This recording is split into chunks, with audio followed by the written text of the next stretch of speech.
Hello, ഞാനിപ്പോൾ തന്നെ വരാം.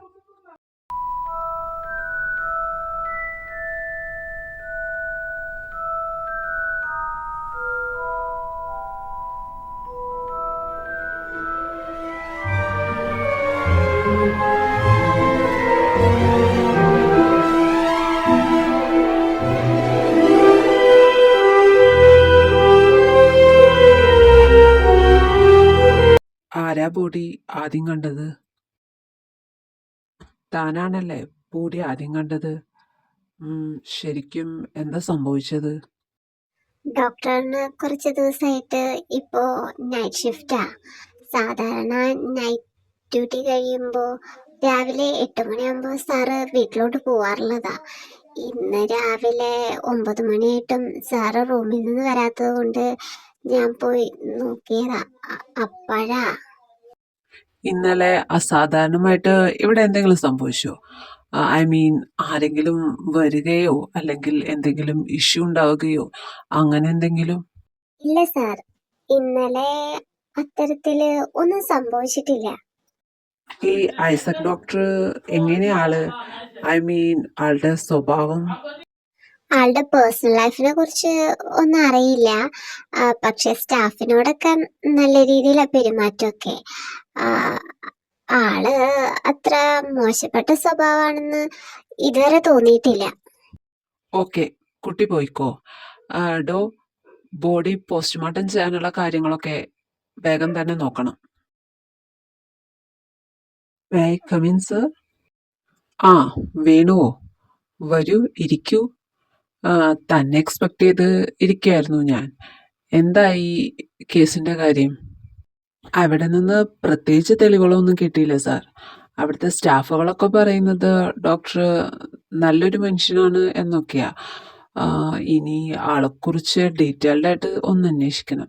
പിന്നെ ബോഡി പോസ്റ്റ്മോർട്ടത്തിന് കൊടുത്തേക്കാണ്. പോസ്റ്റ്മോർട്ടം റിപ്പോർട്ട് വന്നതിന് ശേഷം ബാക്കി തീരുമാനിക്കാം. ഓക്കെ, പിന്നെ ഈ കേസ് അന്വേഷിക്കാൻ തനിക്ക് തൻ്റെ പഴയ ടീം തന്നെ പോരെ? മതി സാർ. ശ്യാമും പീറ്ററും ഫോറൻസിക് സർജനെ കാണാൻ പോയിരിക്കുക.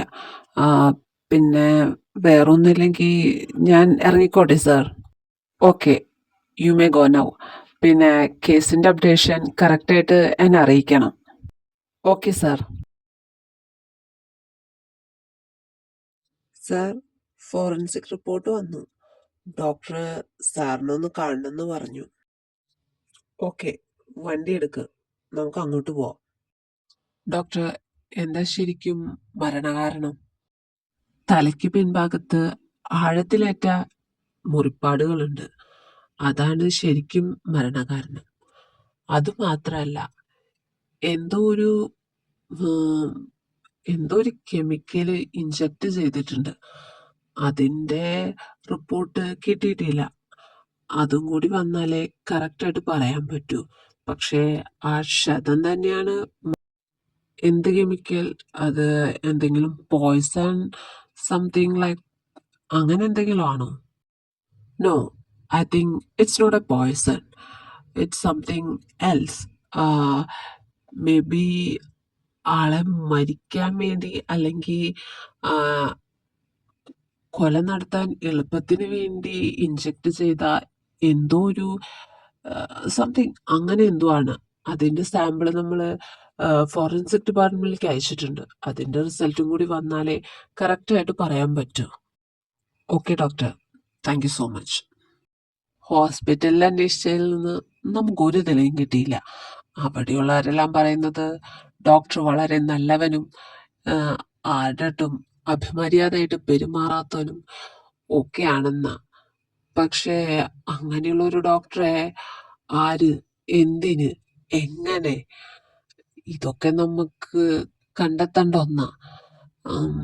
ഇനി നമുക്ക് അന്വേഷിക്കേണ്ടത് ഡോക്ടറുടെ ബാക്ക്ഗ്രൗണ്ടാണ്. ഡോക്ടറുടെ വീട്, ഫാമിലി, ആളുടെ പഠിച്ചത്, ആള് ഇതിനു മുന്നേ എവിടെയാണ് വർക്ക് ചെയ്യുന്നത് എല്ലാം. പീറ്റർ, താൻ ഒരു കാര്യം ചെയ്യും. താൻ ഹോസ്പിറ്റലിൽ പോയിട്ട് ഡോക്ടറുമായി ബന്ധപ്പെട്ട ഫുൾ ഡീറ്റെയിൽസ് കളക്ട് ചെയ്യണം.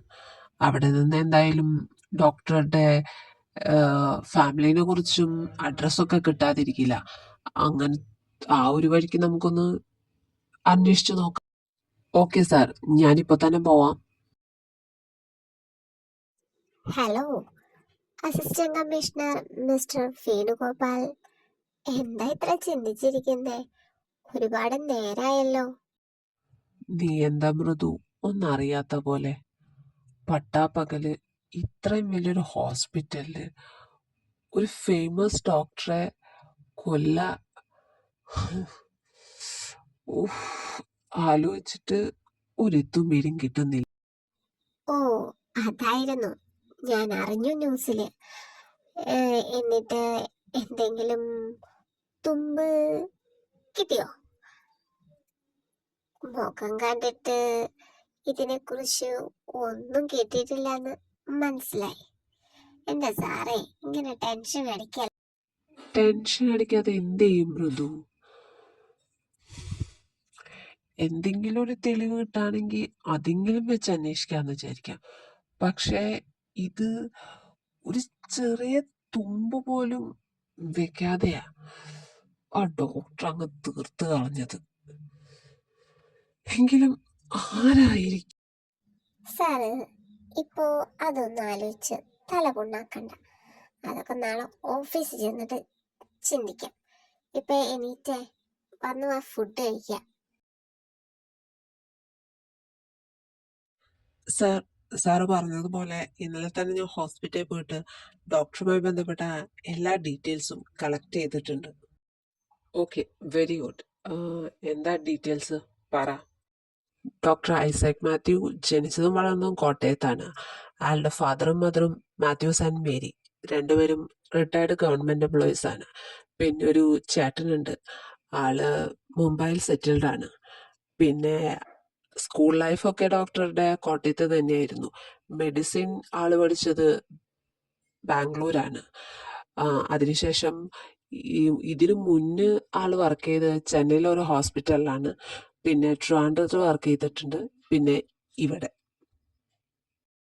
ഇതിനിടയിൽ ഡോക്ടർക്ക് വല്ല ശത്രുക്കൾ, എന്തെങ്കിലും ഇൻസിഡന്റ് അങ്ങനെ എന്തെങ്കിലും കിട്ടിയോ എനിക്ക്?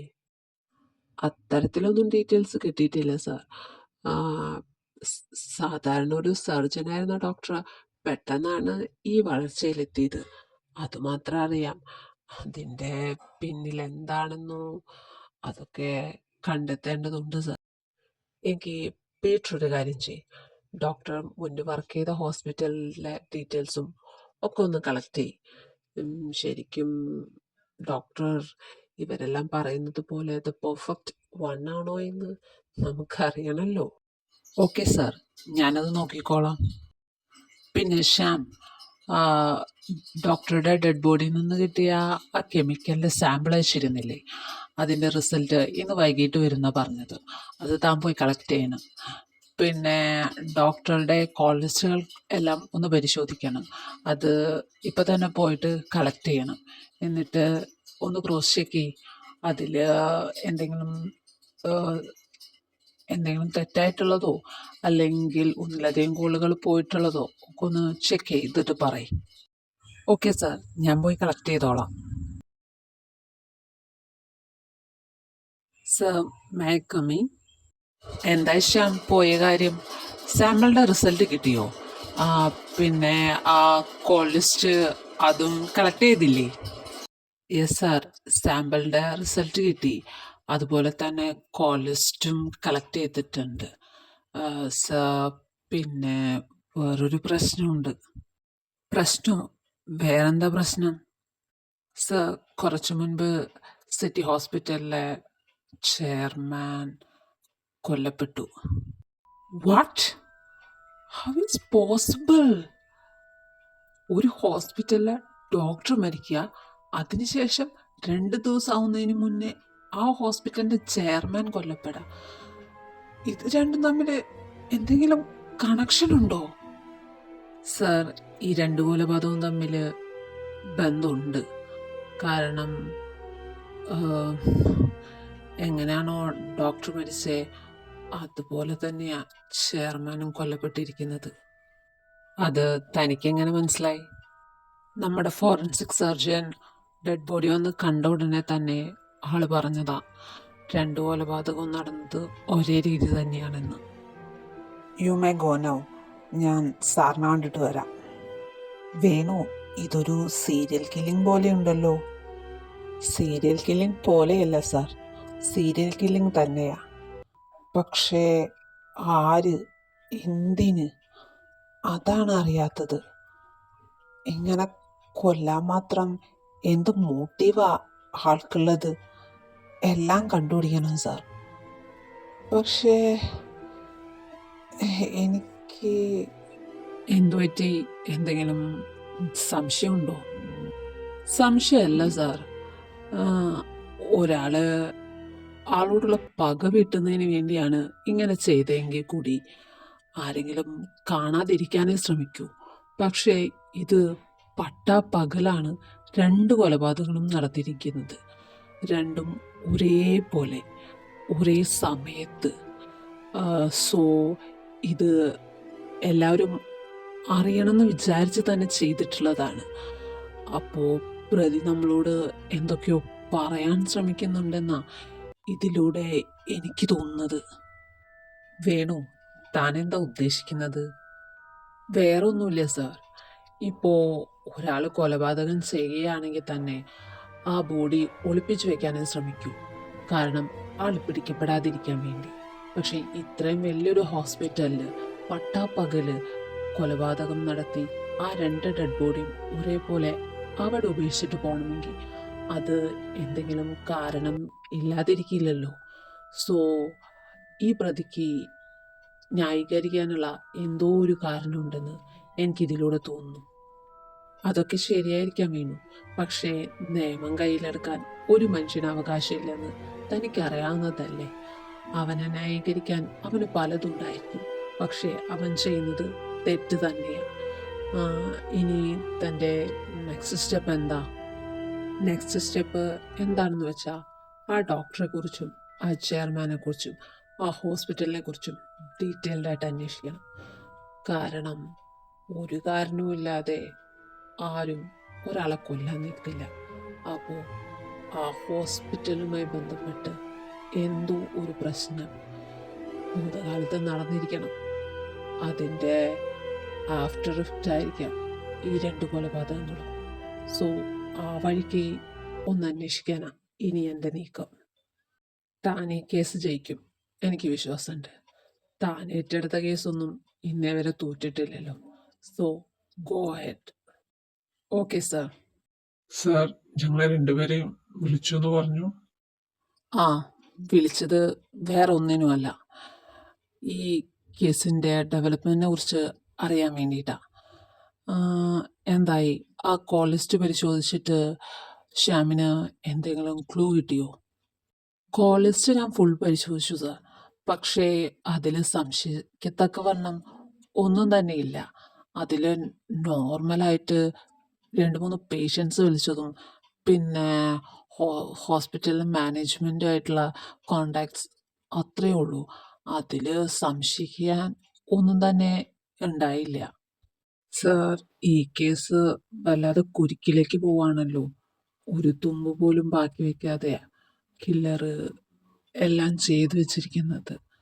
ഇത് നമുക്ക് എങ്ങനെ കണ്ടുപിടിക്കാൻ പറ്റും സാർ? കണ്ടുപിടിക്കണമല്ലോ, അതല്ലേ നമ്മുടെ ഡ്യൂട്ടി. നീ കഴിഞ്ഞ ദിവസം എൻ്റെ അടുത്തൊരു കാര്യം പറഞ്ഞില്ലേ, വെറും സർജനായിരുന്ന ഡോക്ടർ പെട്ടെന്ന് ഈ നിലയിൽ എത്തിയതെന്ന്. ആ വഴിക്ക് ഒന്ന് അന്വേഷിച്ചു നോക്ക്, എന്തെങ്കിലും തുമ്പ് കിട്ടിയാലോ.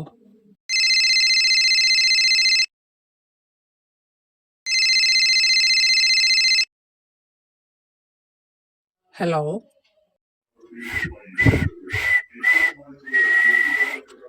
ഹലോ. മനസ്സിലായി കാണില്ല അല്ലേ? പക്ഷേ എനിക്കറിയാം, mister ACP Venugopal, the sincere police officer, താനിപ്പോൾ അന്വേഷിച്ചുകൊണ്ടിരിക്കുന്ന ആ 2 കൊലപാതകങ്ങളില്ലേ, അത് രണ്ടും ചെയ്തത് ഞാനാ. പക്ഷേ തനിക്ക് എന്നെ പിടിക്കാൻ പറ്റുമെന്ന് എനിക്ക് തോന്നുന്നില്ല.